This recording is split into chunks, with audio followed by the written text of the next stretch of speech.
Alright students, let's dive into one of the cornerstone theories of leadership styles, Tannenbaum and Schmidt's management continuum.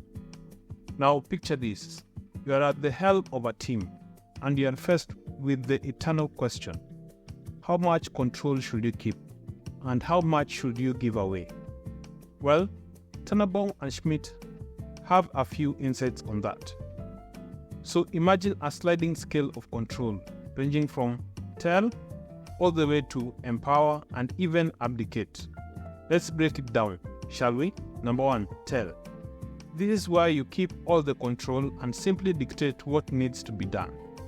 Paint the room pink, you say, and that's that. Quick and easy, but not exactly warm and fuzzy for the folks on the receiving end. 2, sell. Similar to tell, but with a bit of a twist. Here you explain not just what needs to be done, but also why we are painting the room pink, because it's been proven to be calming. You might say it's a bit more motivational, but still pretty top-down. 3, consult.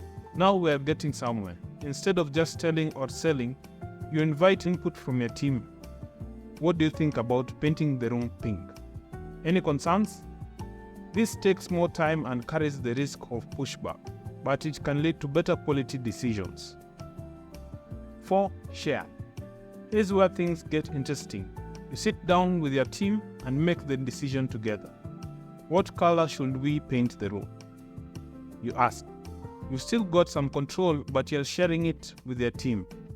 It's time-consuming, but highly motivational. 5, delegate. Now we're talking. You hand over the reins and say, you decide what color to paint the room. I trust you. You're still monitoring the process, but you've relinquished control over the decision itself. It's efficient, motivational, and can lead to better quality outcomes. But wait, there's more. Let's not forget about empowerment and abdication.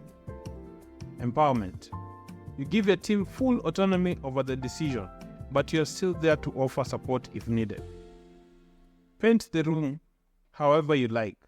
I trust your judgment, but if you run into any issues, I'm here to help. It's a step beyond delegation with even more trust placed in your team. Abdication. Now, this one's a bit tricky. You essentially wash your hands of the decision and say, do whatever you want. I don't care. It's risky because you're not monitoring or offering support, and it can lead to problems down the line. So where do we land on this management continuum? Well, each style has its pros and cons, but if I had to pick one, I'd go with delegation.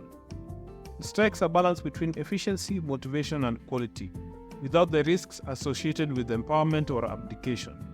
But here's the thing, different situations call for different styles. We'll get into that later.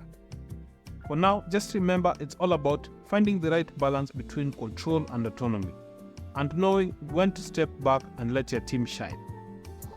Thanks for tuning in to today's video. If you found these tips helpful in boosting your efficiency, don't forget to hit that subscribe button below.